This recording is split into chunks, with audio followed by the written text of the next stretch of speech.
Hey everybody, welcome to Average Guy Opinions. I'm your average guy, John Corelli. Um, I found out that October, I think it was October, or was it November? Well, I screwed up this video right from the beginning. I thought it was November that was LGBT month, lesbian, gay, bi, trans. They've added so many letters, so it's starting to get confusing. I know Q's for queer, and they also have AI in there, and I'm not sure what that's for. I'm guessing it's something to do with non-binary gender issues, or how shall I say, identifications. AI may be for alternate identifications, but that's just a guess. I really don't know. Sometimes it can be confusing, but my kid is not directly but indirectly part of that community, and I wanted to talk about how I'm trying to make those adjustments as a parent. I think I've talked about Logan somewhat in the past in some of these episodes, but I don't think I've ever devoted an entire 10-minute episode. And I'll try not to get too emotional, but the reason it's funny how sometimes you can be madly in love with your kids and still maybe not understand them, totally accept them, but not understand them and not understand what they're going through. And it may take something different to see and understand what they're going through. Here's the example. It was really weird. Like, so it's Monday night, and since I'm old, I still watch Law and Order. I watch, I watch reruns of Law and Order. Um, I'm not gonna quite say religiously, but I try to catch them. They do back-to-back episodes on Monday on MeTV, which is old person TV. Let me tell you, let me just bitch a little bit about MeTV. I like a lot of what they have to offer. They used to do episodes of The Twilight Zone. They did a fun thing for a while called Svengoolie, which is a guy out of Chicago. He's basically a male Elvira and makes fun of old movies. There's a lot of fun programming on MeTV. However, the advertising is absolutely brutal. They're either pandering to old people with every drug you can think of, and within that, of course, there's the old, you're going to get the old standard list of disclaimers.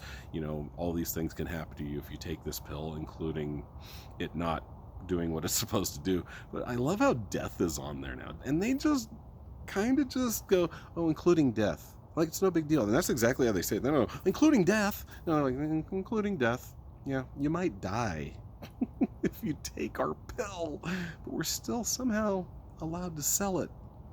All right, that's great, fine. FDA, corporations, safety, money. So, other ads. This one was driving Logan crazy tonight. And yes, Logan was a trooper and watched two back-to-back hour-long episodes of Law and Order with his old man. So good for you, Logan. Good for you, Trooper Logan. But yeah, there was an ad for, and it's only like a 10-second ad. It was for candles, like Hallmark type of candles, and it just did this twisted, like, it was for Christmas candles, and just did this like twisted jingle bell sound, but it was like really tonally awful. And every time, the first 5 times, I mean, it was like going on like 5 to 7 times each episode. I mean, we probably saw this ad a dozen times tonight. Even though it's only 10 seconds long, it's brutal. So I got, Mom, thank you for the tip. I got the mute button going. I'm turning into my mother. She mutes the ads. I'm starting to mute the ads, because sometimes they're fun to make fun of, but these were brutal. You got JB Smoove, like I've spoken about before, trying to sell me stuff, sell me a betting app that I don't need, all kinds of stuff. So I am starting to sound old, but so anyway, I have already wasted 4 minutes. I should get to the important part of what I wanted to talk about, which was that we watched Law and Order, and what happened in the Law and Order was a transgender man going male to female, but wasn't all the way there yet, had breasts and looked like a female, but still had this is where it gets confusing, his or her penis. And I guess I'm going to say her because that's how this person was identifying. It was on her way to sexual reassignment surgery. Was hiding it from her boyfriend, and the boyfriend's brother found out and threatened to tell everybody. And so the transgender person ended up killing this guy's brother, because this transgender person had been through abuse before, lots of abuse, not only from people at school, but also from even his own her own family. And so it really struck me hard.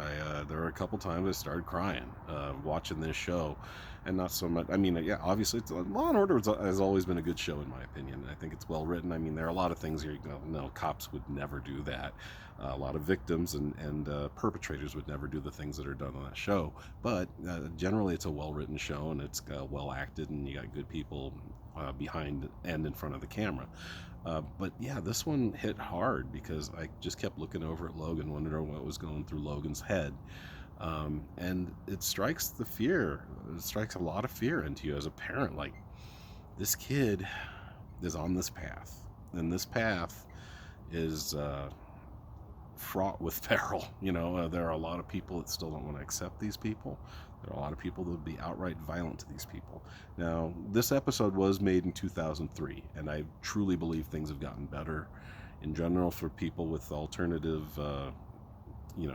whatever you want to say, alternative sexual preferences, alternative gender preferences, or whatever you want to call it. But it's my biggest fear is that this kid encounters violence or even death because of this choice. And then, like I said, for gay people and transgender people, in their heart, it's not a choice. This kid is a woman, and I always wanted a daughter, but it's a frightening way for, just the surgery alone, right? You're talking about surgery. I don't like the thought of this kid going under the knife. I'm scared of hormonal replacement therapy. I'm scared of a lot of things. And to Logan's credit, Logan doesn't seem very scared at all. This is me, and this is what I'm going to go through, and this is what I'm going to become, and this is what I feel I am anyway.